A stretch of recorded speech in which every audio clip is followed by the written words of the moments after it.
That afternoon, the locksmith drew the old key out of her palm, and Marlowe Quinn said nothing at all. She was 27, 6.5 months along, wrapped crosswise in a gray wool coat that had long since stopped closing over her. 2 bags, $211. 3 weeks earlier, a man had slid a piece of paper across a desk toward her and explained that all she had to do was sign it, and she would keep her nursing license, keep her home, keep everything the child coming to her would need. She had said no. 4 days later, she had none of the 3. Across the street now, the man who had taken it all stood laughing with 2 others outside the pharmacy, turning 3/4 of his back to her on purpose, which was worse than being looked at directly. She walked north on River Road, because at the end of that road lay St. Brigid Cemetery, where the man she was to have married was buried, and because that was the day she had promised to visit him. She never got there. 4 miles on, when her legs had stopped feeling like her own and the January dark had swallowed the river whole, she smelled wood smoke. The fire was burning in the yard of a house the whole valley knew better than to approach. 32 rooms, 19 unlit windows, an iron gate that was always closed, and that night stood open. And beside the fire, alone, sat the man people crossed the street to avoid. In front of him was an open wooden box. In his hands was a high school letterman jacket, belonging to a boy of 19 who had been 4 years in the ground. He had been holding it a long while, far longer than it should have taken, and still had not let it go. He heard her before he saw her. His hand settled on his knee, not startled, simply ready, the way it had been ready for years. "I'm cold," she said. "Would you let me sit by your fire a while?" A man stepped out of the darkness, his hand already moving inside his coat. The owner of the house raised 2 fingers, and the man stepped back. "Sit." A long time later she fell asleep, her head sliding down to his shoulder.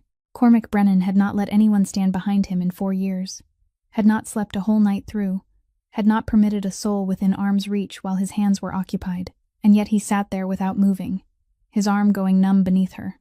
What rose in his chest that night was not vigilance, it was a stillness he had no name for, and it frightened him more than any gun ever pointed at his face.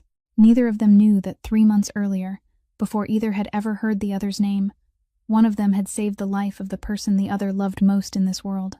If the world has ever crossed your name off the list before you had the chance to prove who you were, leave a like, share this story with someone who needs to hear it, and subscribe to our channel to walk the rest of this road with us. She woke to light she did not recognize, thin and blue, and coming from 3 directions at once, and for a moment she did not move at all. The room was glass on 2 walls, and the sun had not fully cleared the ridge across the water yet, so everything in it held that colorless quality of a photograph left too long in a drawer. There was a smell of dust warming against cold panes. The blanket over her had been folded so long ago that the creases had set into the wool like scars. 4 straight lines that no amount of shaking would ever take out again, and she lay under it and looked at those lines and understood, without being told, that nobody had opened this room in years. Her boots were beside the couch, set upright and together. She did not remember taking them off. Her coat had been laid across the arm, and someone had turned it so the torn lining faced down, which was a small thing, and she noticed it anyway. She put a hand flat against the curve of her belly and waited, and after a moment she felt the answering shift she had been waiting for, and only then did she let herself breathe out. Outside the glass, the valley lay under a sky the color of skim milk. The Hudson had gone gray and still, where it bent below the ridge, holding a skin of ice along its edges that had not been there a week ago, and somewhere down there under the pale smoke of chimneys sat Ashford Falls, which had known her for 3 years, and had let her walk out of it in an afternoon. She stood up carefully. She was good at standing up carefully now. When she opened the door to the hallway, there was a man leaning against the opposite wall with his arms folded, and from the way he was standing, from the particular stillness of it, she understood that he had been there a long while. He was somewhere in his 40s, built square, with a face that had stopped being surprised by anything a decade ago. He did not straighten when she appeared. He did not need to. "You said you were a nurse," he said. "This morning I made 4 calls. Nobody in Ashford Falls will say where you are. Nobody was surprised I was asking either. You want to explain that to me." She stood in the doorway, with one hand still on the frame. Somewhere below them a door closed, and a floorboard took the weight of somebody walking, and neither of them looked away. She could have told him about the paper on the desk, and the pen laid beside it at an angle, about the woman at the licensing office, who had been kind in the way people are kind when they have already decided the outcome, About a hearing date, and a bank account, and a landlord who could not look higher than her collar when he said what he had come to say. She could have said all of it and watched him decide whether to believe her, and she had learned by then exactly how much that particular exchange cost and exactly how little it ever bought. "Could I have some water?" she said. He looked at her for a long moment. Then he went down the hall and came back with a glass and handed it over without a word, and she drank all of it, and the cold of it went through her like something falling a long way. She gave the glass back. "Thank you," she said. "I'll go as soon as it's properly light." "That's not an answer." "No," she agreed. "It isn't." He did not move out of the hallway, and he did not come any closer. He simply watched her the way a man watches weather he has not decided about yet. And then he said, quieter, "Whatever you think you found here, it isn't that." "I don't think I found anything," she said. "I think I was cold." She went past him toward the stairs. She was looking for a front door, or a coat closet, or anything that resembled a way out of a house built for a family that no longer existed, and she took a corridor that seemed to run the right direction, and found that it did not. The hall turned once, then again. The doors along it were shut, and the runner underfoot had faded in stripes where light had once come through windows that were now covered. She stopped and listened, and from somewhere ahead of her, faint and unhurried, came the sound of a kettle and a woman humming. The kitchen was at the end of the corridor, and it was warmer than anything else in that house, and an old woman sat at the table in a cardigan buttoned wrong by one hole, folding a dish towel. She smoothed it flat with both palms. She folded it in half, then in half again, then set it on the pile at her elbow, and then she took it back off the pile and shook it out and began again, and Marlowe stood in the doorway and watched her do it a fourth time. The kettle had gone quiet on the stove. The woman looked up, and her face opened into something so uncomplicated and so glad that Marlowe felt it land under her ribs. "Well," the woman said, "you've grown." Marlowe did not move. "You were in my 4th grade," the woman said. "I never forget one, never have." There were a great many things Marlowe could have said standing in that doorway. She had said versions of all of them before, in hallways smelling of floor wax and warm laundry, to women who had asked her the year, the president, the name of the town they were sitting in. She had watched what happened to a face when it was corrected. She had watched it happen more times than she could count, and she had never once seen it help. "What year are you teaching?" she asked. The woman's whole posture settled. "4th," she said, as though it were obvious. 29 of them this term, and 11 of those boys, which is more than any woman should be asked to manage before lunch. She pushed the pile of towels an inch toward the empty chair, an invitation so slight it could have been accidental, and Marlowe crossed the kitchen and lowered herself into the seat with one hand braced on the table, and took a towel from the basket, and began to fold. They worked without talking. The old woman's hands were spotted and steady, and they knew this task the way hands know a rosary, and Marlowe matched her pace and did not go faster. And after a while the woman said, half to herself, that the corners had to meet, or the drawer would never close right. And Marlowe said, "Yes, ma'am," and made her corners meet. Neither of them heard the door. Cormac Brennan stood at the threshold of his own kitchen, with his coat still on, and his keys in his hand, and he did not come in. He stood there long past the point where a man would ordinarily either enter a room or leave it. His mother did not look up. She had a rhythm now, and she was inside it. When he finally spoke, his voice was pitched lower than it needed to be. "Ma, where's your good sweater?" "On me," she said, without turning. "You've got it buttoned wrong. Then it's a good thing nobody's coming." Marlowe set another folded towel on the pile and stood, carefully, and followed him back out into the corridor, because he had already turned, and it was clear that she was meant to. He stopped by the window at the turn of the hall, where the light came in gray off the water, and he looked out at it rather than at her. 6, he said. 6 of them in 14 months. The last one lasted 9 days. They come up here and they talk to her like she's a child, and she knows it. And then they go home and tell whoever's asking that the Brennans are a hard family to work for. He turned around then. "You did that without being told. That's the part I'm sitting with." She wasn't wrong about anything that mattered to her, Marlowe said, so there was nothing to correct. "That's a philosophy. That's a Tuesday." Something moved at the corner of his mouth, and did not become anything. He said, "You're leaving when it's light. That's what Fitz tells me." I said I would. "And where does a woman in your condition go from here?" That's not a question I owe you." "No," he agreed. "It isn't." She looked at him and made herself say it plainly, the way she had practiced in the dark on the way north without ever once expecting to use it. "I'm not asking for charity. I'm asking whether there's work here that needs doing." He was quiet for what felt like a long while. Then he said, "I pay what I pay anyone. There's no discount for gratitude." Her hand came off the windowsill. She had not known she was holding it. For 3 months, every offer had opened with a condition. And here was a man saying the thing she had stopped expecting to hear. And she found she had to look at the river for a moment before she could look back at him. "3 rules," he said. "You don't go up to the 3rd floor. You don't answer the house phone. And you don't ask anyone in this house what they do." The car came up the drive on the 4th afternoon. A black sedan polished to a shine that had no business on a road that had been salted and salted again. And it stopped exactly where a man stops a car when he wants it seen from the house. Marlo was in the front room with a basket of linens, and she heard Fitz cross the hall, and she heard the door, and she heard a voice she recognized before she had placed the face. Sutter Kane wore his coat open the way men do when they want you to notice the suit under it. He had a leather folder in one hand that he never once opened. He said he was there in a spirit of cooperation, and he said it twice. What surprised her was Cormac. He came out of the study and put his hand out and shook Kane's hand, and said the drive up was miserable this time of year, and he was sorry Kane had made it in the cold. And then he took him into the front room and gave him the good chair, the one nearest the fire, and asked Fitz for coffee. He asked after Kane's wife by name. He asked whether she had gotten over the thing with her shoulder. He looked at Kane's watch when Kane turned his wrist, and said that was a good piece, that his own father had worn something similar, and had never once wound it right.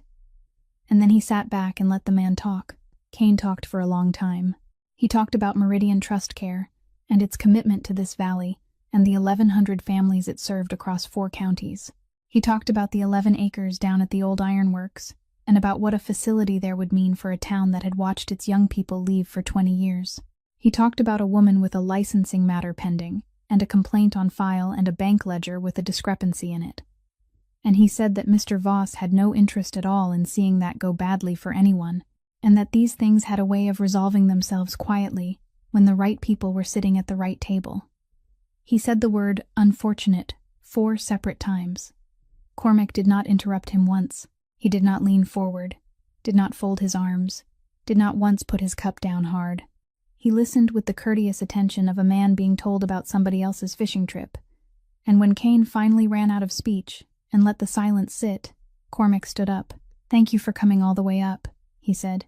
Kane waited for the rest of it. There was no rest of it. Cormac walked him to the door and opened it himself and stood aside, and Kane went out onto the steps, still half turned back, still waiting for the counteroffer. And by the time he had finished turning, he was looking at an empty drive. The sedan was gone. So was his driver. Fitz was standing at the bottom of the steps with his hands in his coat pockets. "Your man said he had somewhere to be," Fitz said. "I can run you down myself if you like." Trucks around the side. And Marlo, watching from the window with a folded sheet still in her arms, saw Sutter Kane look at the truck, and look at the house, and look back down the drive, and she watched him do the arithmetic that a certain kind of man always does, which is not about distance or cold at all, but about which version of the story he would have to tell afterward. He said he would be fine. He took out his phone and held it up and turned in a slow half-circle with it. And Marlo understood then that everyone in that valley knew Ardmore sat in a dead pocket where nothing reached. Everyone except a man who had driven up from somewhere else. Fitz did not comment on it. He waited until Kane had put the phone away, and then he said, pleasantly, "Straight down then. At the fork you want the left. Don't take the right. There's nothing out that way. Not a house on it for 6 miles." Kane went down the drive with his coat still open because closing it now would have meant something. Nobody touched him. Nobody raised a voice. He was gone past the gateposts in under a minute, and the afternoon closed up behind him like water. Marlo stood at the window a long while after that. She had spent 3 months being taken apart by men in warm offices with pens in their hands, and she had thought she understood the shape of it. She understood something else now. Watching a figure get smaller against the salted road. This man did not need to strike anyone. He simply removed the things people had never once thought to be grateful for, and let them walk home in the weather. She heard the floorboards before she heard the footsteps, that long, low complaint old wood makes when weight comes onto it slowly, and she was awake anyway because the child had been awake, and so she was already sitting up when the sound reached her. The house was black. She went down the back stairs with one hand on the rail and found the kitchen lit by nothing but the dial of the stove, and the old woman was standing in the middle of the floor in her nightgown, with her bare feet on the cold tile, holding the edge of the counter with both hands. She was looking at the door that led to the yard. "Is Eamon home yet?" she said. Marlowe stopped in the doorway. There was a particular silence in that kitchen then, the silence that comes when a question has been asked so many times in the same room that the room has learned it. She could have said, "He is," and watched the woman go back to bed carrying something that would fall apart again in an hour. She could have said the true thing, the whole of it, and watched a face she had spent 4 days folding towels beside come undone over news it would receive as though for the first time. She had learned a long while ago that both of those were about the person answering. "Tell me what he likes to eat," she said. The old woman's hands loosened slightly on the counter. "He won't touch a tomato," she said. "Not since he was small. He'll eat the sauce, mind you. He'll eat a whole pot of the sauce and not know what's in it, and if you tell him, he gets a look on him." She almost laughed. His father was the same. That family, honestly. Marlowe crossed the kitchen and filled a pan and set it on the burner and did not hurry. "Where does he leave his shoes?" she said. "By the door. Never on the mat, always beside it, and I've asked him for 19 years. The woman's voice steadied as she went. "There's a hook right there at eye level for his coat, and he puts the coat on the newel post instead. Every night." I stopped saying it. She was quiet a moment. "He isn't a careless boy. He's just got a great deal going on behind his face." "That sounds like a good boy," Marlowe said. "He is." The pan began to tick. Marlowe poured the milk into a mug and put it into the old woman's hands, and folded the fingers around it the way she had done 10,000 times for people who had forgotten they were holding something. And then she said, gently, that the river looked well tonight, and would she come and see? They stood at the window together. There was no moon to speak of, but the water carried what light there was. A long, dull ribbon of it moving between black banks, and somewhere below a single porch lamp burned in a house that had no other business being awake. The old woman drank her milk. After a while she said the water was high for January, and Marlowe said it was, and that was all either of them said. When the mug was empty, Marlowe took it, and took her elbow, and walked her back along the corridor and turned down the bed and got her into it and pulled the quilt up over her shoulder, and the old woman was asleep before the door was shut.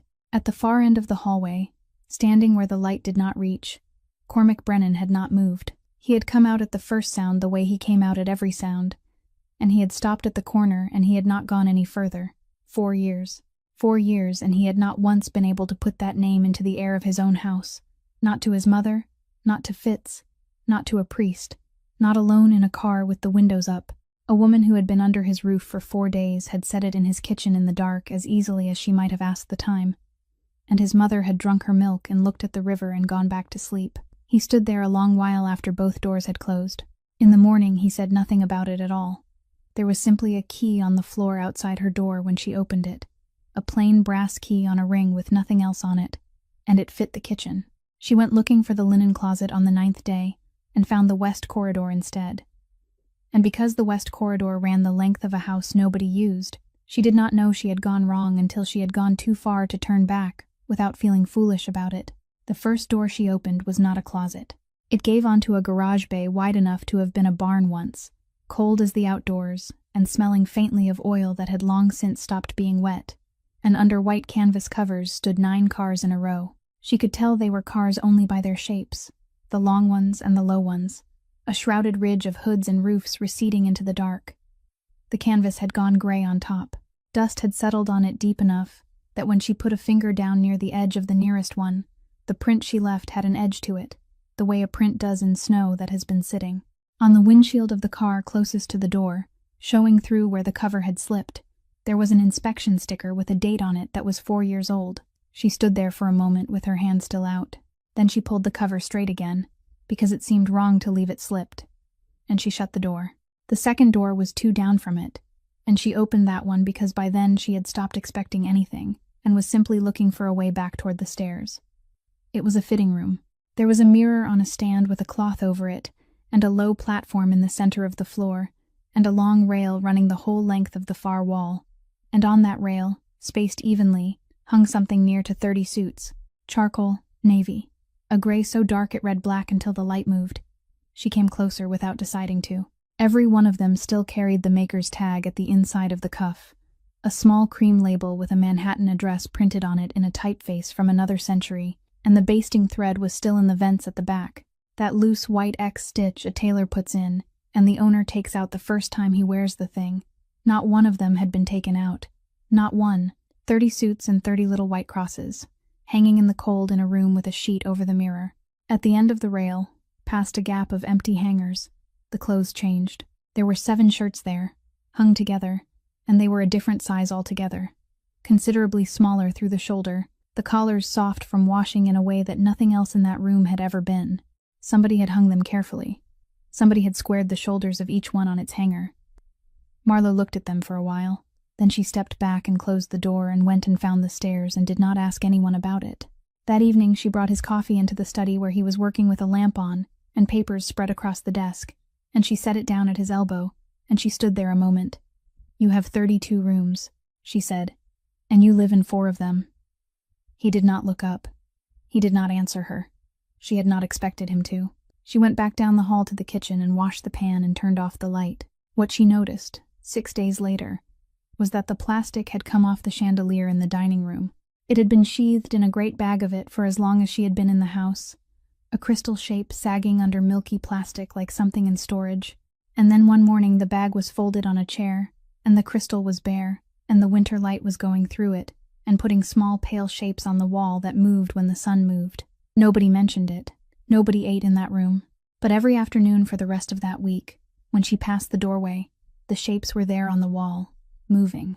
On Friday, the gate stood open before dark, and the cars came up the hill one after another, and Marlo understood that this happened every week, and that it had happened every week for longer than anyone in that house would say.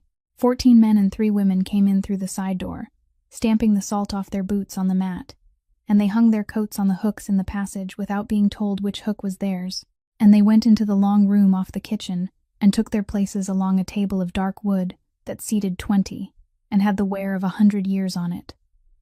There was a chair at the head. Nobody went near it. They sat and they talked quietly about the ice on the ramps, and about a man's brother in Poughkeepsie, and about whether the river would close entirely this year, and they left that chair empty the way people leave a pew empty. And when Cormac came in and sat down, the room did not go silent so much as it changed key. Fitz brought the platters through. Marlo carried the bread and the butter and set them down and stayed at the sideboard because she had not been told to leave, and had not been asked to sit. They ate first. Nobody raised anything while there was food in front of them. It was only when the plates were pushed back that the first man cleared his throat, a big man in his 50s with hands that had been broken and set more than once, and he did not stand, and he did not make a speech. "My daughter's got a surgery scheduled next month," he said. "Insurance turned it down Tuesday." Cormac looked at Fitz and nodded once. The man sat back. That was the end of it. Nobody said anything else about it, and nobody looked at him with pity. And Marlo watched the whole exchange take less than 15 seconds, and understood that this was mercy administered like a ledger entry, which was the only form of it that did not humiliate the person receiving it. Then a widow named Ruthie, who ran a kiosk down by the ferry landing, said her landlord had doubled her rent in December, and had told her to take it or go. "Keep paying the old figure," Cormac said, "and stop taking his calls."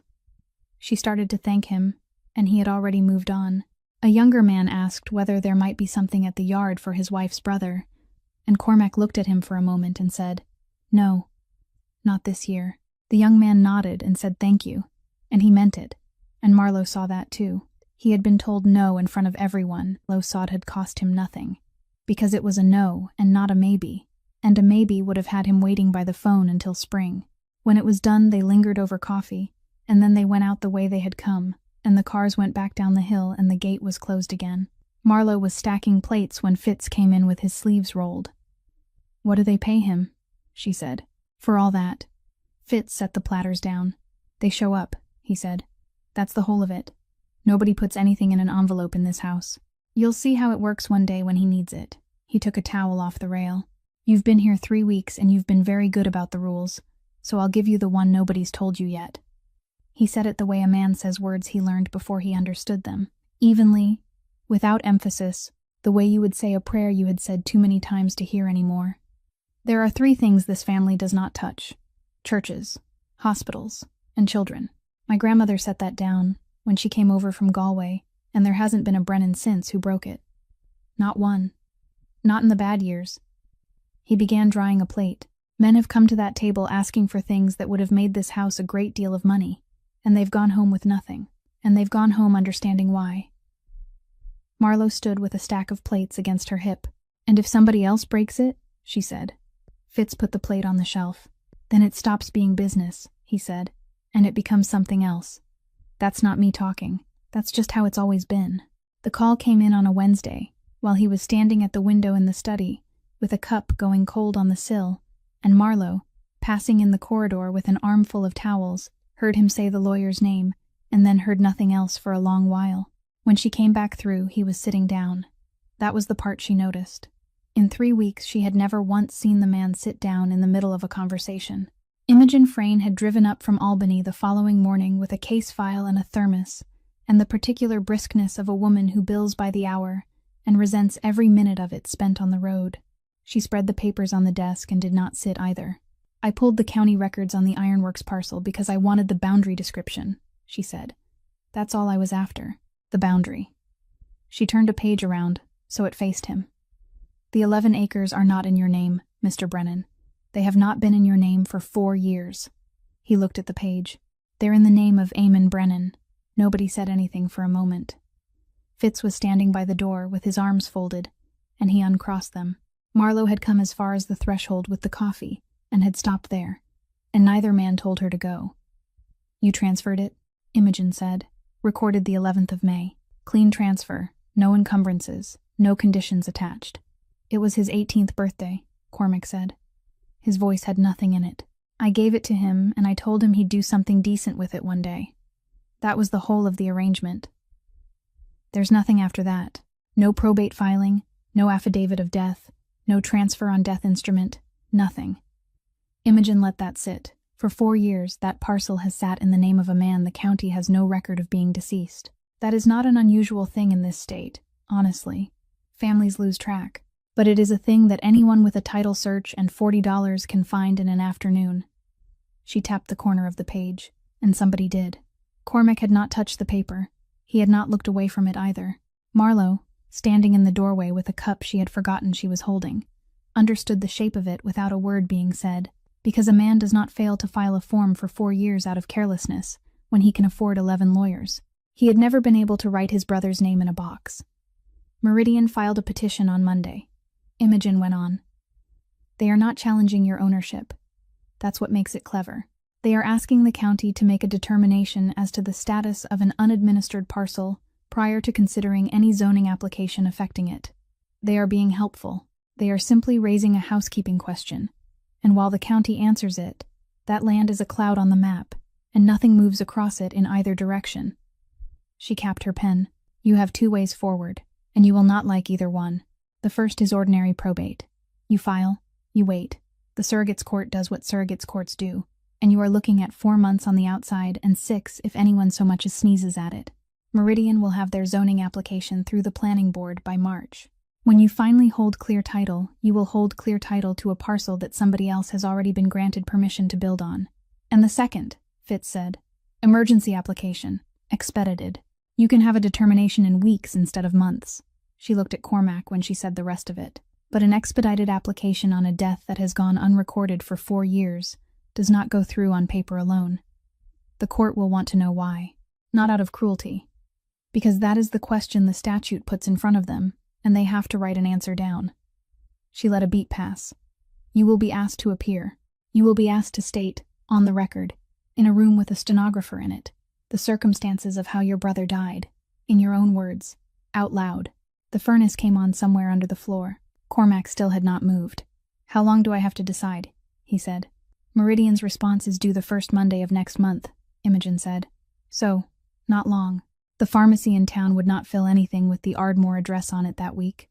Some flag on the account that nobody could explain and everybody understood, so Fitz drove her down to the freight yard on the river, where the company kept its own supply arrangement for the men, and told her to wait in the office while he went to find the woman with the keys. The office was at the end of a corridor that ran along the cold storage bays. and Marlowe took a wrong turn out of it and found herself walking a passage with a row of windows on one side, and the windows were fogged over the way glass fogs when the air on one side of it is 30 degrees colder than the air on the other. She could see through the lower third of one of them where somebody's shoulder had wiped it clear. There were 3 men in the bay. One of them was sitting on a folding chair with his coat still zipped. He was maybe 60, gray at the temples, with the wide, flat back of a man who had spent his life lifting, and he had his hands on his knees like a person waiting outside a doctor's office. Cormac stood in front of him. Fitz was by the door and did not come further in. Nobody was touching anybody. Nobody had raised a voice, because Marlowe could hear nothing through the glass at all, and when Cormac finally spoke, she could only read it off him, off the stillness of his shoulders, and the way the seated man's face changed. He put 3 things down on the table beside the chair, one at a time, without hurry. A set of car keys, a phone, and a folded slip of paper, which he did not open, and which the man on the chair did not touch. Later she would learn the name on it was a town in Ohio. She would learn that the man in the chair was Hollis Pike, and that for 2 years he had been drawing from the benevolent fund that the dockmen paid into out of every check, the fund that covered the ones who went out with their backs finished at 50, and nothing else coming. Standing at the window, she knew none of that. She knew only what she saw, which was a large old man beginning to shake, and a younger one standing over him with his hands loose at his sides and his face entirely unmoved. Pike put both hands over his mouth. His shoulders went. He wept the way men of that generation weep, silently and furiously, ashamed of it while it was happening. Cormac let him. He did not step back, and he did not step closer, and he did not look away, and he waited until it had run itself out, and then he said one more thing, briefly, and turned to go. That was when he saw her through the wiped place in the glass. Neither of them moved for a second. Then he came out into the corridor and walked past her, and said only, "Cars out front." She sat beside him on the road back up the hill. The river was on their right, gray and flat and running with pans of ice that turned slowly as they went. He did not speak until they were past the fork. "Ohio," he said. "There's a house waiting and a job at a terminal there, and it's a better job than the one he has now. He'll be gone Friday." "And his wife?" Marlowe said.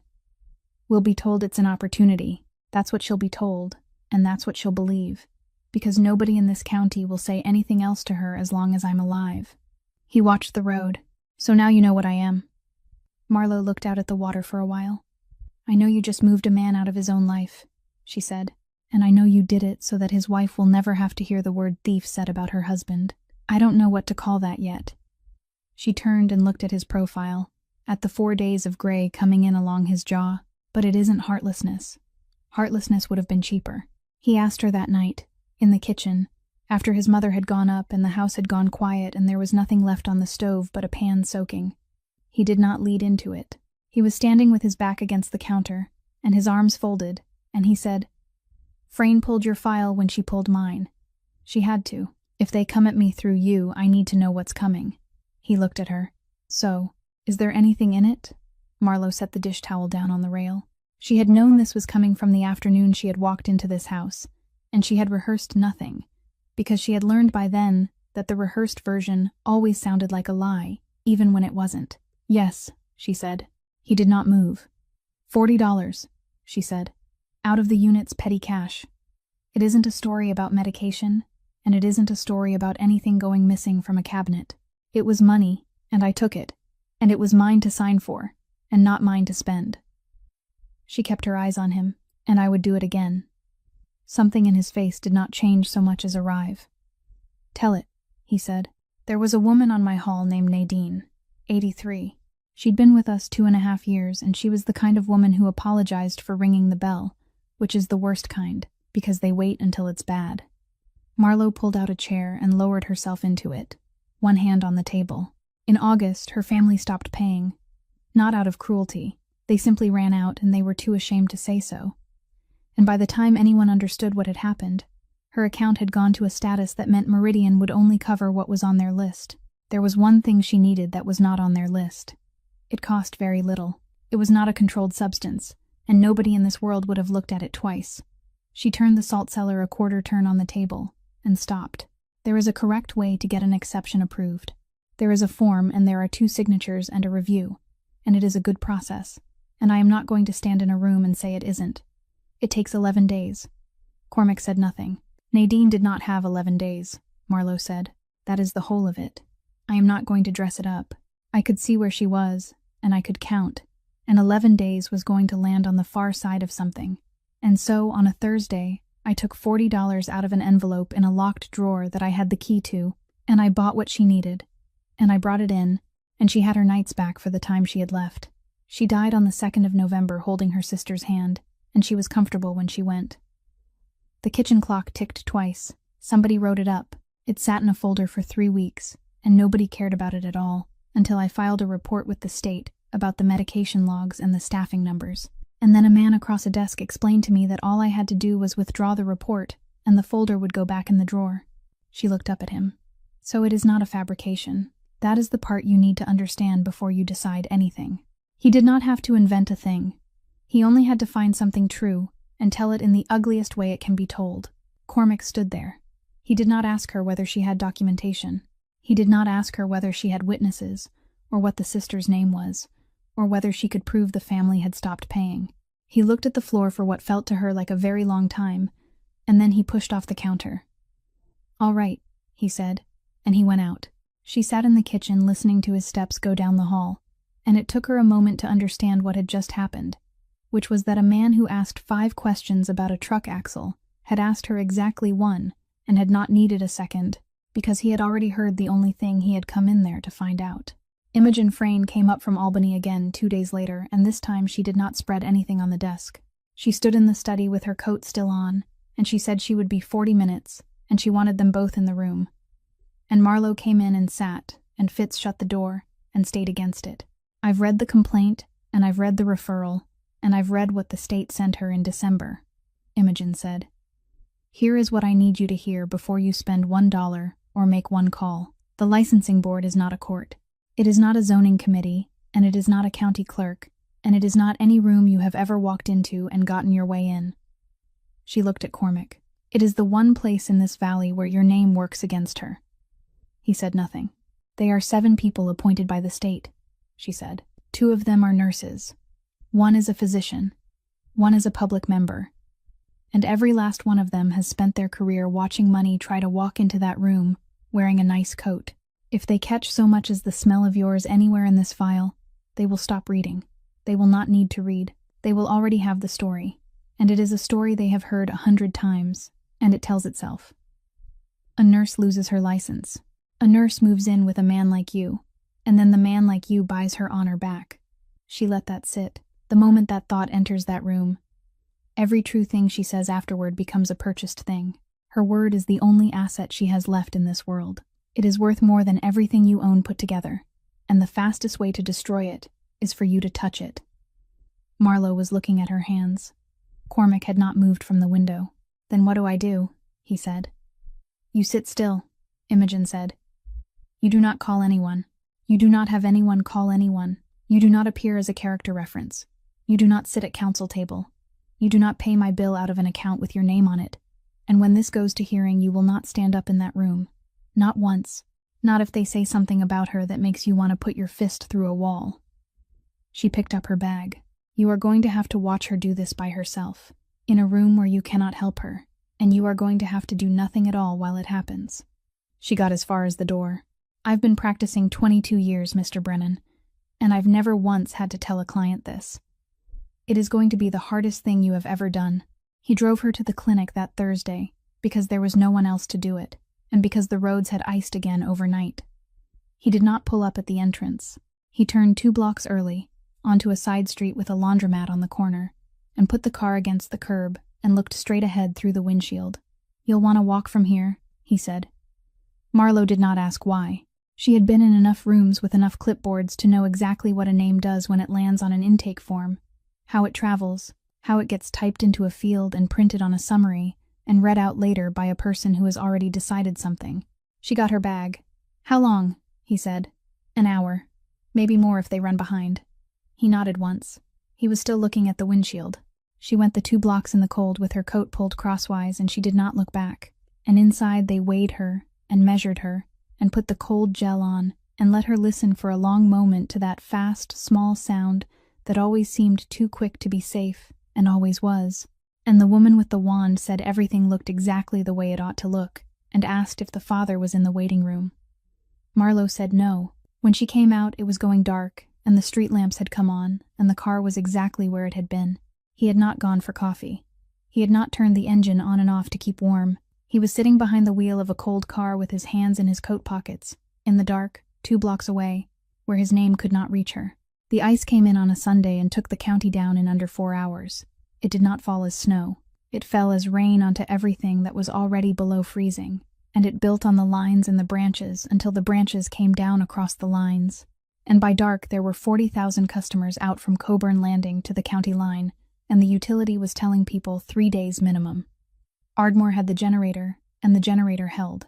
9 miles north, the 40-bed house that Verna Odell had run for 19 years lost power at dusk, and its backup unit turned over twice and stopped. Verna called the regional office. She called it 4 times.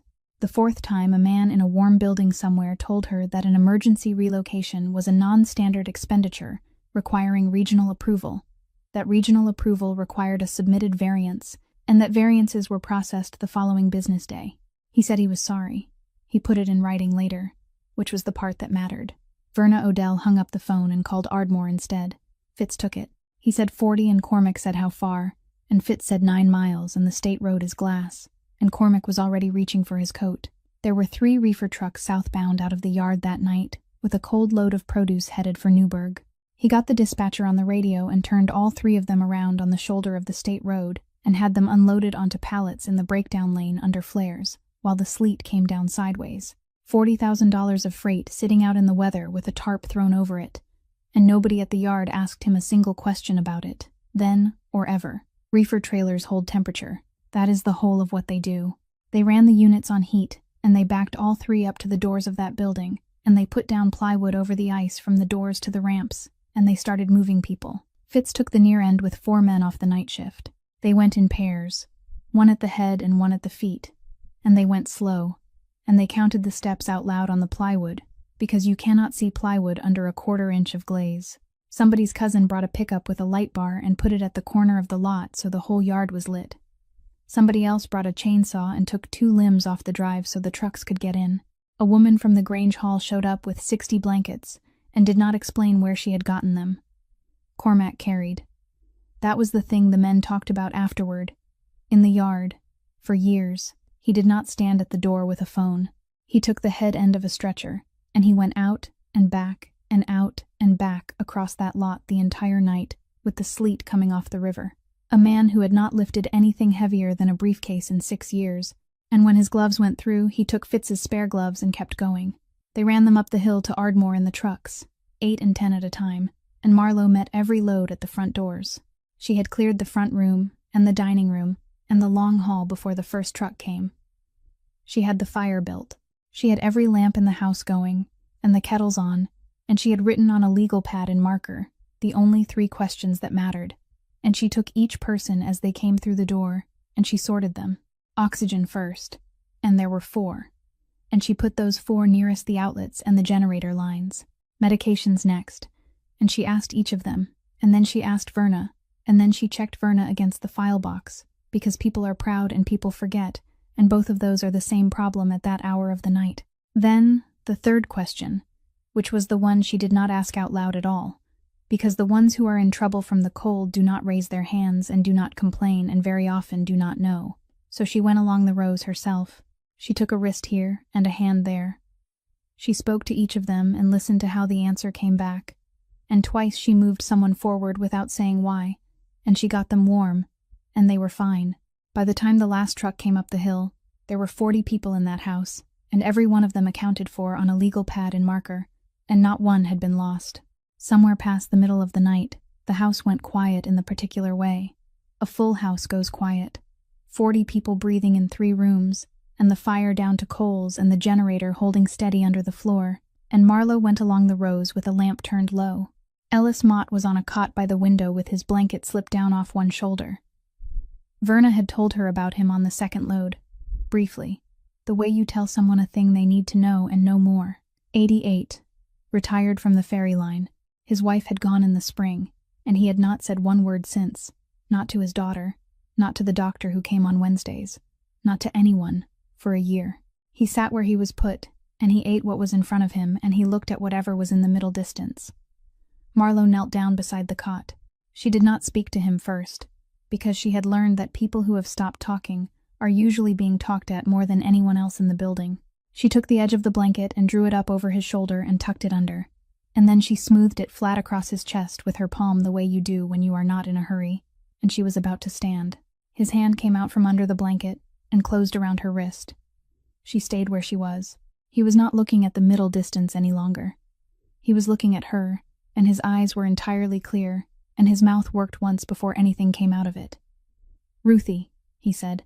His voice had rust all the way through it. "Ruthie, the ice." Marlo put her other hand over the top of his and held on. "I'm here," she said. "You go on and sleep." He held her wrist a while longer. Then his fingers loosened and his eyes closed, and he slept. And she stayed kneeling on the floor beside that cot until she was sure of it. Across the room, on the 11th cot from the door, because Verna's people counted their beds and carried the numbers with them, there was a small woman named Lorna Sowell, who had refused the last thing on her card. Marlo had gotten the story out of her in about 90 seconds, which was faster than it usually went. Her left hand was bad with arthritis and had been for 11 years, and she did not complain about it once. What she would not do was take the evening dose, because it was bitter, and she had told 3 separate nurses over 3 separate years that she would rather go without than end a day with that taste in her mouth, and every one of them had written down non-compliant and moved on. Marlo went to the kitchen and came back with it crushed into a spoonful of applesauce out of a jar, which was the entire solution, and had been the entire solution for 11 years. Lorna Sowell ate it and made a face at her and said, "You're the first one who asked why." Earlier, out on the ice, Marlo had been the one to bring her up. There had not been a stretcher free, and the woman weighed nothing at all, and so they had wrapped her in the first blanket that came to hand off the pile the Grange woman had brought. A yellow one, a bright ugly yellow the color of a school bus, and Marlo had carried her across the lot in it, with a man at the other end, and the sleet coming down on both of them. Lorna had held on to the front of her coat the whole way and had not made a sound. At the top of the hall, in the dark past the last lamp, Cormac Brennan stood with his coat still on and his gloves in his hand and watched her work. She had been on her feet since dusk. She was 7 months along. She had a legal pad under her arm and a pencil behind her ear, and she was moving from cot to cot at a pace that never once looked like hurry. And behind her, the whole ground floor of his house was full of the low murmur of people talking to each other in the dark. He stood there and listened to it. For 4 years that house had made no sound at all except the sounds he made in it himself, and now it was full, wall to wall, of the noise of human beings. They were 3 days getting everyone home, and on the second of those days, one of Verna's people needed a supplemental form signed, and Fitz went looking for the household insurance file, which turned out to be in the bottom drawer of the desk in the back office, under 2 years of unopened statements. He hauled the whole drawer out onto the floor and started going through it on his knees, and Marlo came in with a stack of Verna's paperwork under her arm, and he said, "Here, hold this," and handed her a folder off the top of the pile without looking at it. She held it the way you hold something for somebody, loosely, half attending. The folder was not closed all the way. The cover slipped, and she looked down at the top sheet out of nothing more than the reflex of a woman who has read 10,000 intake forms. It was an admission packet. It was filled out completely, in a hand she had come to know from grocery lists and notes left on the counter.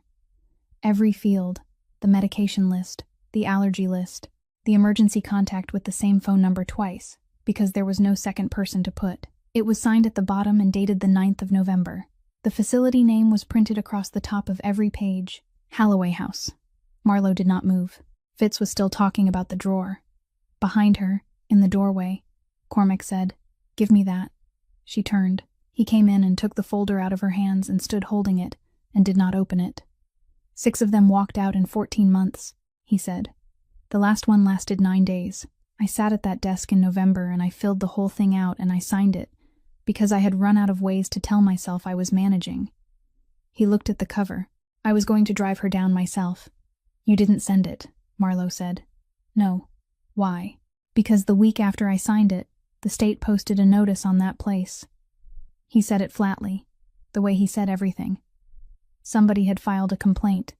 Staffing ratios and the medication logs. It went up on the public register, and my lawyer's office sends me those things because they send me everything. And I read it standing right here." He put the folder down on the desk. "And then I called and canceled the appointment, and I never made another one. Fitz had stopped digging in the drawer. I never found out who filed it," Cormac said. "I didn't much care at the time. I only cared that it was true." Marlowe stood in the middle of that office with the winter light coming flat off the river, and she did not say anything at all. She was thinking about a bathroom at the end of a hall, with the door locked and the fluorescent light buzzing, and about typing with her thumbs and checking every line twice, because she had known even then what it was going to cost her. She was thinking about a desk and a piece of paper and a pen laid at an angle, and about a man explaining that all of it could go away if she would simply withdraw the thing she had written. She had said no, and it had cost her a license and a home and the ground under her feet, and she had walked out of that town, believing that the whole of what she had bought with it was a folder in a state office that nobody would ever open. And here was a woman who came down the back stairs at first light in her nightgown and asked about her son. Here was a woman whose hands knew how to fold a towel, and would go on knowing it after they had forgotten everything else.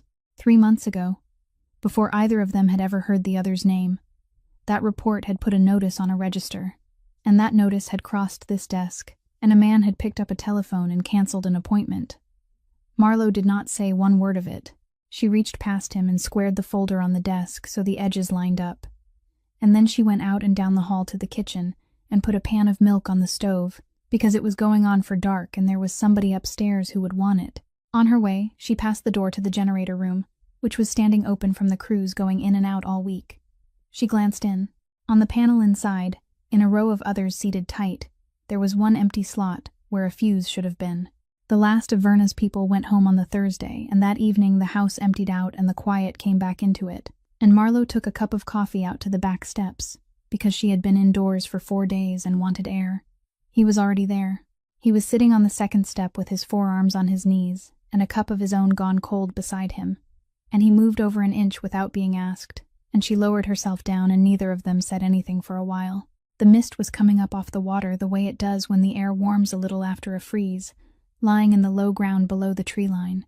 Both their coats still carried the smell of wood smoke and diesel from the lot. "I promised her," he said. She did not ask who. "When my father died, I was 26, and Eamon was 12, and she sat me down in that kitchen, and she made me promise that whatever else happened, he would never be in it. Not the yard, not the docks, not any part of it. He'd go to school and he'd have a clean name, and that would be that." He turned the cup a half-turn on the step and did not drink from it. "And I kept it. 7 years I kept it. He went to college in Binghamton, and he came home summers, and he worked at a hardware store, because I made him, and every single time he asked to come down to the yard, I said no." He stopped. Marlowe waited. "That last winter he was after me about it every week," Cormac said. "He was 19. He kept saying he wasn't a child, that everybody in the county knew what our name was, and he was the only one in it who wasn't allowed to know, and he was right about that. And I told him no anyway. Then in January there was a run that needed a second driver, and it was nothing. It was a legitimate load and a 2-hour trip, and I have sent men on it 100 times with no more thought than I'd give to buying gas." His hands were flat on his knees now. "He called me. He said, 'Let me do one. Just one, so you'll stop looking at me like that.'" The mist moved down in the low ground. "I had the phone against my shoulder, and I was doing something else," he said. "I don't remember what, and I said 2 words. I said, 'Fine, go.'" He did not say anything after that for a long time. Marlowe did not fill it. She had spent 11 years in rooms where people finally said the thing, and she had learned that the worst thing anyone can do in the 10 seconds afterward is to make a kind noise, because a kind noise is a door closing, and it tells the person that the listener has heard enough and would like to move along now.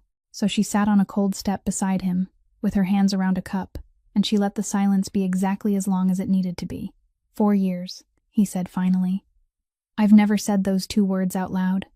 Not to Fitz, not to a priest, not once in a car by myself." "I know," she said. "That's the whole of it. There's no more to it than that." She looked out at the water. "She asks about him every morning," she said. "Before it's light, she comes down and she stands at the counter and she asks." "I know she does." "You could answer her." He shook his head slightly.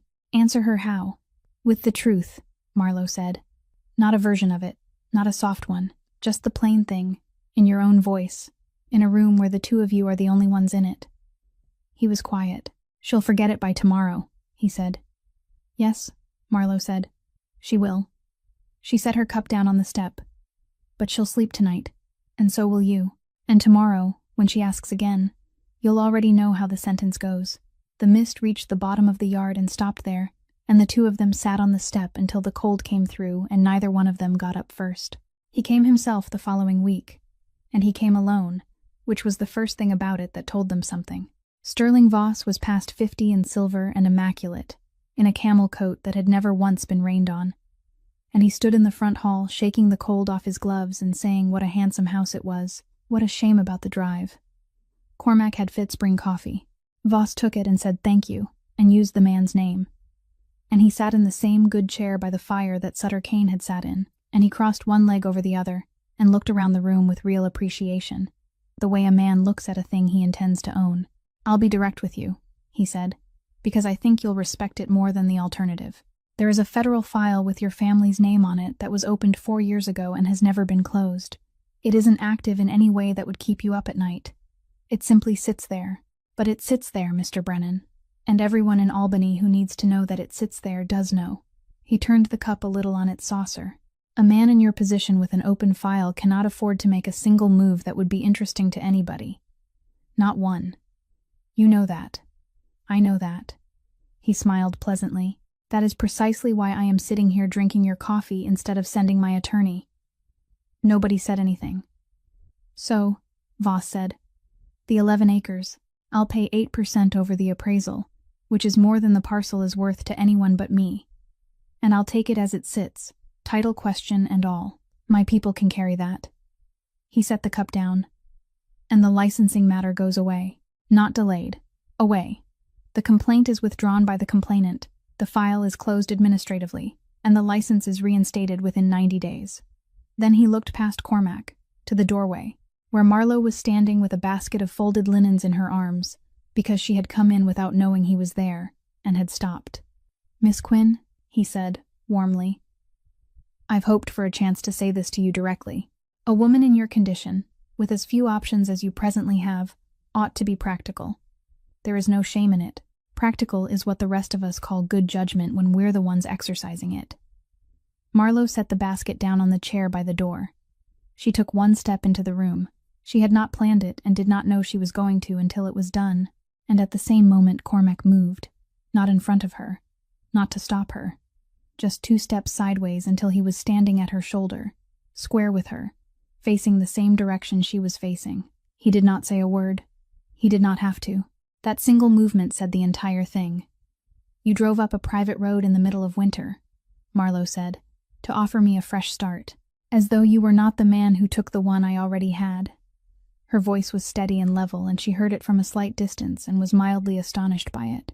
"You took my home and my license and my name in that town because I would not put my signature on a piece of paper. That is the whole of it. There was never anything else in it.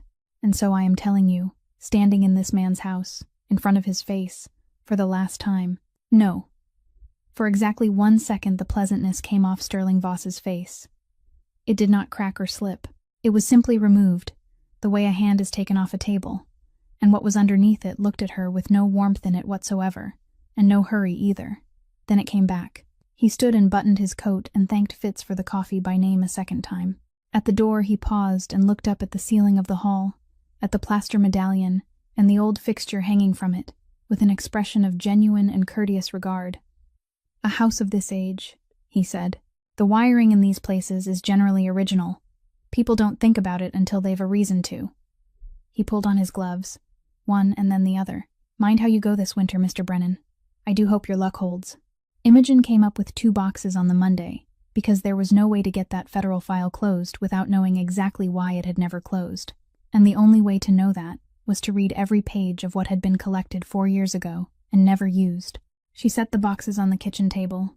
She said she needed a second reader, and Fitz was no good for it because Fitz got angry at paper. Cormac sat down at the end of the table with a stack in front of him and got through perhaps 4 pages, and then stopped, and his hand stayed flat on the sheet, and he did not turn it. He said, without looking up, "Read it to me." So Marlowe read. She read the inventory sheets, and the transport records, and the diagrams, and the interview summaries, evenly, in a voice she had used 1,000 times for people who could not manage a page themselves, and she did not editorialize, and she did not skip. It took most of the afternoon. It was going on for dark when she came to the incident report itself, the county form with its boxes and its small print, and she read down through the fields the way you read a form, aloud and slightly flat, and then she stopped. Cormac looked up. She was looking at the middle of the page. "What?" he said. "Attending medic on scene," Marlowe said. Her voice had changed. "W calendar." Nobody moved. Imogen looked from one of them to the other and did not ask, because she had been in the room when Marlowe had given her the name of the father for the file, and she remembered it. Marlowe sat there with the paper in both hands. Then she turned to the next sheet. And the next, because there was more. There was a whole subsection. And she read it because stopping was not possible now. 3 requests from the federal investigator. 3 refusals. The first 2 noted in a log in someone else's handwriting. The third attached in full, 1 paragraph, typed and signed. "I was present in a medical capacity, and not an evidentiary one," Marlowe read. "My patient was alert until the end. He asked me to tell his mother that he was not in pain, and I promised him I would. I will not turn a promise made to a dying man into a deposition." She stopped.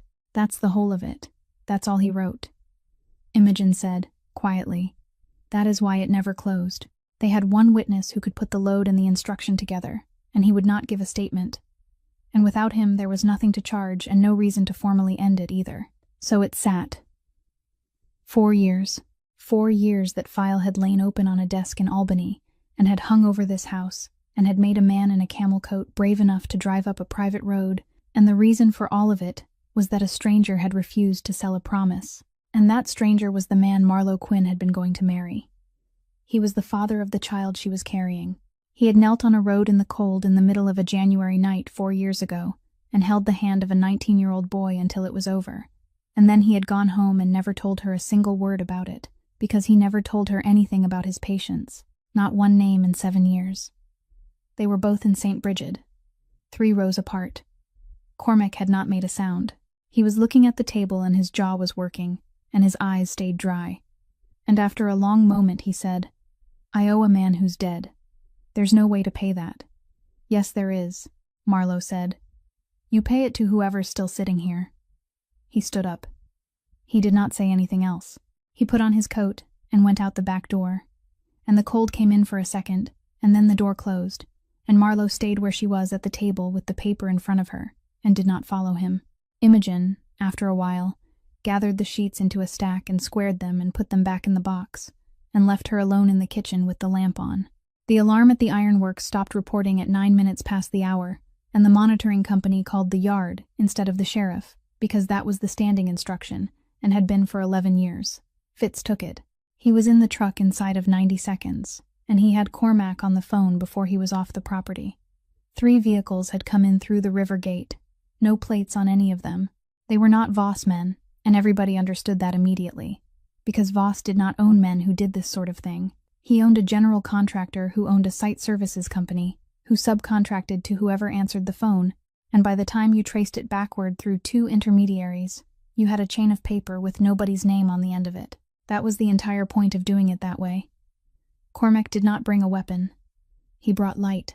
There were 4 portable towers standing on that lot from the survey work in the fall, the big diesel units on trailers with the masts folded down, and he had 3 reefer trucks blocking River Road at both ends before the first mast went up. Then they turned all 4 on at once. The whole yard came up white. There was no dark left anywhere on that property. Not under the loading canopy, not behind the stacks, not in the gap between the old furnace shed and the fence, and the 4 men standing in the middle of it went absolutely still, the way men do when they are suddenly and completely visible. One of them was holding a can. Cormac walked out from behind the trucks into the middle of all that light with his hands empty and his coat open. He stopped a good way short of them, and he set his phone on the hood of the nearest vehicle, screen up, recording, and he left it there where everyone could see it. "You can all go home tonight," he said. "That's not in question, and nobody here is going to put a hand on you." He let that sit. "I know what you were paid. I know the company that paid it, and I know the 2 companies between that one and the man who wanted it done. So the only thing left to decide is who watches this recording first. That's yours to choose.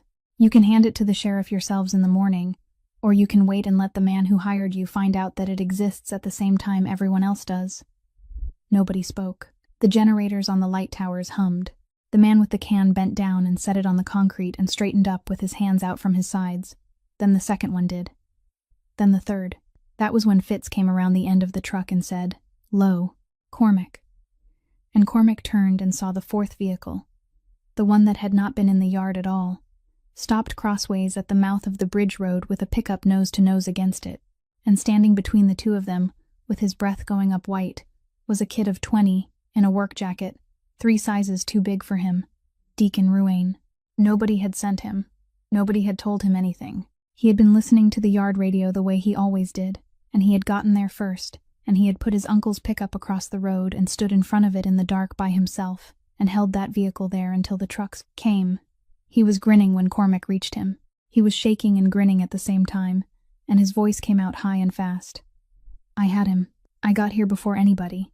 I saw the lights come off the bridge and And then he stopped because of what was on Cormac's face. Cormac stood there, and could not for a moment make himself speak, because he was looking at a boy of 20, with his chin up and his eyes bright, waiting to be told he had done well. And it was 4 years ago, and it was a telephone against his shoulder, and it was the exact same face. "Put the keys down," he said. "Go home to your mother. Boss, I was helping you. I had a brother help me." His voice did not rise. "He's out at St. Brigid. Go home." Deacon's mouth opened and closed. He looked past Cormac to Fitz, who was his uncle, who had put him on at the yard, who had stood at that Friday table, and vouched for him. Fitz was not looking at him. Fitz was standing with his jaw locked hard enough to show, and his eyes on the ground, and after a moment he nodded once. The boy set the keys on the hood and walked to his own car, and got in and drove down the hill. She had been told to stay in the truck, and she had agreed to it. And she stayed in it for as long as she could see the 4 of them standing in that light, with their hands out from their sides. And then she opened the door, and got down onto the frozen gravel, and walked into the middle of the yard. Fitz said her name once, sharply, and she did not stop. She came into the white glare with her coat held crosswise, and she looked at the man nearest the can. He was somewhere near 40, unshaven, in a canvas jacket with a company patch that had been unpicked at some point and never fully removed. She had been looking at his face since she got out of the truck, and she had it now. "You're Dermot Sowell," she said. Nothing in that yard made a sound. He did not answer her. He did not have to. She saw the whole of it go through him at once, the way a man's face changes when a stranger says his name in a place where his name should not exist. "Your grandmother is Lorna," Marlowe said.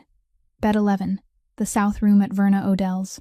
Her left hand is bad, and it has been bad for a long time, and she will not take the evening dose because it is bitter, and every nurse she ever had wrote her down as difficult, instead of asking her why. The night of the ice, when the power went, I carried her across the lot in a blanket." She held his eyes. "Go home and ask her what color that blanket was." A long moment went by. "Yellow," he said. His voice came out of him wrecked. "Then you know who I am," Marlowe said, "and you know what that can was for." Dermot Sowell looked down at the concrete and did not look up again. The can was already on the ground, and he pushed it once with the side of his boot as if to put more distance between it and himself. Then the second man set his down. Then the third, and that one crouched and set it carefully, upright, the way a man sets down something he wants very much to be seen not holding. Nobody moved for a while after that. It was over, and everyone in that yard understood it was over, and the only sound was the 4 light towers running. She got as far as the truck on her own feet. It came on somewhere between the yard and the road, a tightening low and hard across her whole front. And she put a hand on the fender and waited for it to pass, and it did not pass, and it came again before she had gotten her breath back from the first one. Fitz saw her hand on the fender. He shouted for Cormac. The ambulance out of Coburn Landing was 20 minutes away, and it would not have made the last 2 miles of River Road that night, and everyone standing there knew it, because the state had sanded the state road and had not touched the private one. Cormac got her into the front of his own vehicle, and put his coat over her and drove. He went down that hill faster than any sane man would have, and he did not say one word for the first 3 miles. And Marlowe, with her hands braced against the dash and her eyes closed, heard him say her name twice, quietly, in a voice she had never heard him use about anything. She had watched that man stand alone in a lit yard in front of 4 strangers with his hands empty. This was different. This was a man who was frightened, and it was the only time in all of it that she ever saw it. They stopped it at the hospital. It took most of the night, and they stopped it. And toward morning, a doctor with reading glasses pushed up into her hair, sat down on the edge of the bed, and told Marlo that everything was where it should be, and that the baby was fine, and that she had been very lucky, and then she said the rest of it. No lifting. No stairs where they could be avoided. No shifts. No long days on her feet. Nothing that put her upright for hours at a stretch. Modified bed rest until delivery. And she said the words modified, and until delivery slowly, so that they would land. In the corridor outside, Cormac Brennan sat in a molded plastic chair with his forearms on his knees and his coat still on, and he stayed in it until they let him in. The hearing was set for a Wednesday in Albany, and she came down the stairs that morning dressed for it, and Cormac was standing in the hall with his keys, and he took one look at her and said, "Sit down." She kept coming. "Marlo, the woman told you no stairs and no long days on your feet, and that is a room with a stenographer and no clock on it. Sit down." "No, Marlo." She stopped on the bottom step and looked at him, and it was the only time in all those months that his voice had gone up at all. "You sat still for 4 weeks, because a lawyer told you that helping me would kill me," she said. "You did it. You did not make one phone call. Now you are going to let me stand up." He stood there with the keys in his fist. Then he opened the front door for her, and did not say another word about it. The board took public comment. That was the thing Voss had not accounted for, because a licensing hearing is a small room, and small rooms are where he had always done his best work. But the state had gone to live stream during the pandemic, and had never gone back, and any member of the public who signed the sheet had 3 minutes on the record, and the whole of it went out over the internet as it happened. They came down out of the valley in a line. Marlo watched it happen in the side mirror without understanding it at first. A pickup pulling out at the fork below Ardmore, then 2 more at the state road, then Verna Odell's van, then a flatbed, then somebody's sedan with a magnetic sign for a septic company on the door. By the county line, there were 23 vehicles behind them. Ed Trask, from the Feed and Hardware, the widow from the kiosk at the ferry landing, a woman named Corinne Mott, who had driven up from Kingston, and whose father had spoken his wife's name out loud for the first time in a year on the night of the ice. Nobody had organized it. Fitz had made 4 calls the previous evening, and after the 4th one, the phone had started ringing the other direction. They could not all fit in the hearing room. 31 people stood on the sidewalk outside the state office building in the cold with their phones up, watching the same feed everyone else in the county was watching, and that fact was noted in the record by the chair before anything else was noted at all. Cormac Brennan sat in the last row against the back wall. He did not sit at council table. He did not stand when the room stood. He did not speak one word for 2 hours and 11 minutes. And Imogen Frayne said afterward that she had never in 22 years watched a man work so hard at doing nothing. Marlo went first, because Imogen had told her to, and because she had already decided to anyway. She did not wait for the complaint to be read into the record. She stood at the small table with both hands flat on it, and she said, "Before anything else is presented, there is something the board needs to have from me, and not from anyone else." The chair, a woman in her 60s with half glasses, said, "Go ahead." "I took $40 out of the unit's petty cash," Marlo said. "It is not alleged. It is not disputed. I am not waiting to be asked about it. I am telling you first." The room did not make a sound. She let it sit for a moment, and then she went on. "I broke the procedure, and I will take whatever discipline this board decides is appropriate. And I will not argue about it, and I will not appeal it. But I am not standing here to ask you to forgive me." She looked up at the 7 of them. "I am standing here so that the reason it happened goes into the record. Because that reason is a policy, and that policy is still in effect this morning in 31 buildings. And if you dismiss me and close this file without writing down why a nurse had to do what I did, then nothing that happened to that woman changes for the next one." Meridian's case rested on one witness, and that witness was Bernadette Colgate, who had been the charge nurse on that floor for 9 years, and whose signature was on the incident write-up, and on the corrective log, and on 2 of the staffing sheets the state had flagged. She took the chair with her handbag in her lap, and answered the first 4 questions in a voice so level it sounded rehearsed, because it was. Then Meridian's attorney asked her whether the entries she had signed were accurate to the best of her knowledge, and she opened her mouth, and nothing came out of it. The chair said, "Mrs. Colgate." She was not looking at the attorney. She was looking across the room at Marlowe, at a woman 7.5 months along, who had walked in that morning and put her own worst act on the record before anybody could ask her for it, and who was going to lose her license for it, and who had known that when she stood up. "No," Bernadette Colgate said. The attorney started to speak, and the chair raised one finger and he stopped. "They are not accurate. I signed them and they are not accurate, and I have known that every day for 8 months. Her hands were flat on the handbag. "You want to know how it was done? There was never a threat. Not once. Nobody ever said one word to me that you could write down." The room was entirely still. "Mr. Voss asked after my mother," she said. "Once a month. Very courteous. He would stop me in the corridor and he would ask how she was getting on out at the Odell place, whether the room was warm enough, whether the family was happy with the arrangement." She swallowed. "And then he would ask after my son, whether the work was steady this winter, whether the contracts were coming through. Also very courteous." Somebody near the back of the room said something under their breath and was quieted. "My mother is Lorna Sowell," Bernadette said. "My son is Dermot." And the room understood it all at once, the whole shape of it, and there was a sound from the gallery like the sound a crowd makes when a rope gives way. Not 3 people leaned on. One family, held in 3 places at the same time, the mother's job and the grandmother's bed and the son's work, and never a single sentence spoken that anyone could have carried to a lawyer. Imogen Frayne let 10 full seconds go by before she stood up. "Madam Chair," she said, "the respondent has one exhibit." Marlowe put the photograph on the table, and Imogen carried it forward. It had been taken on her phone on a Tuesday, in the middle of a week, when nobody was thinking about anything except getting 40 people home, and it showed a panel in a generator room, with a row of fuses seated tight, and one slot standing empty. "This was photographed at the Odell facility 6 days after the ice storm," Imogen said. "The service report filed by Meridian's regional office attributes the generator failure to age and lack of maintenance. The unit is 4 years old, and the maintenance log is complete. The board may take from that what it wishes." The board took from it exactly what one would expect a board to take from it. What happened after was slower and less dramatic, and mattered a great deal more, because these things always move at the pace of paper.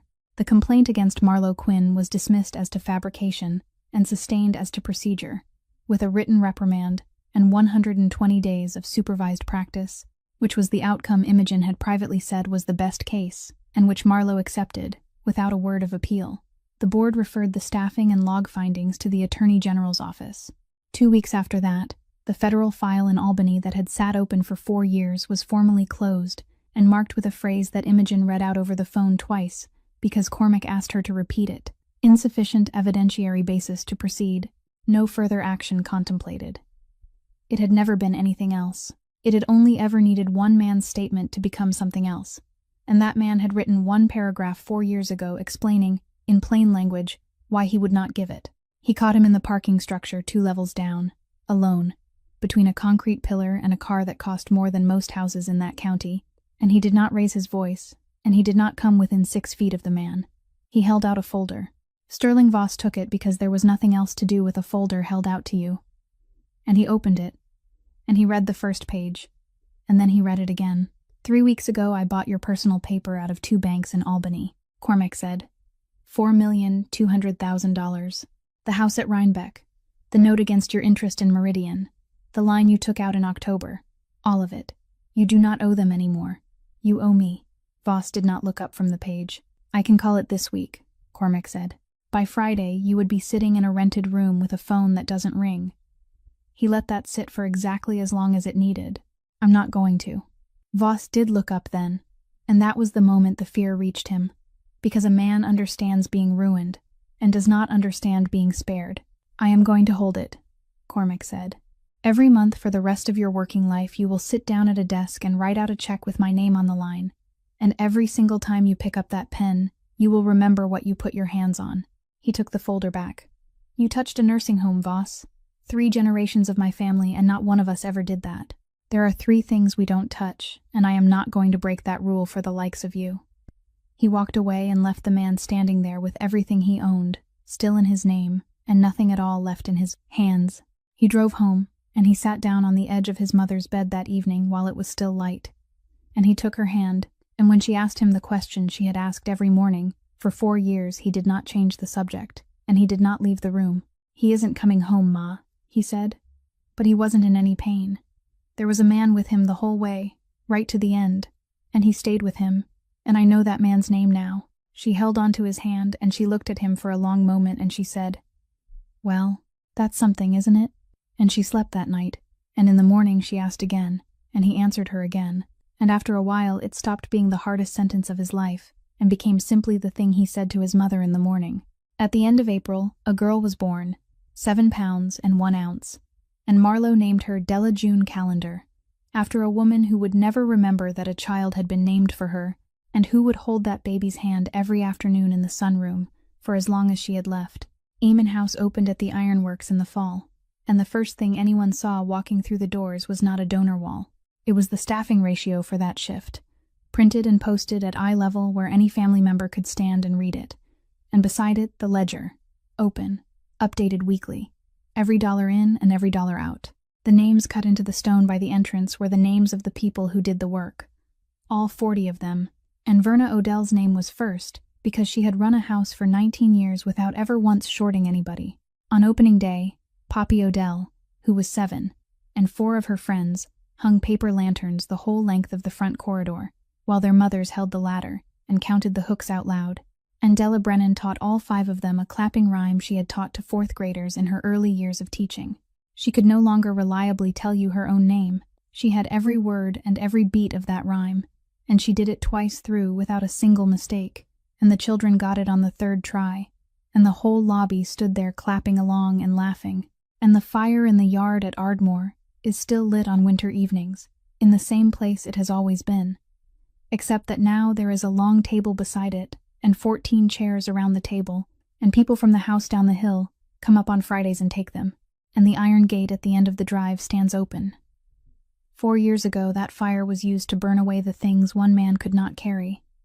Now it is used to keep warm the people who have nowhere else to go. What that valley learned, and what a woman with 2 bags and no place to sleep taught it, without ever meaning to, is this: dignity is not something a person has to earn back after the world takes it away.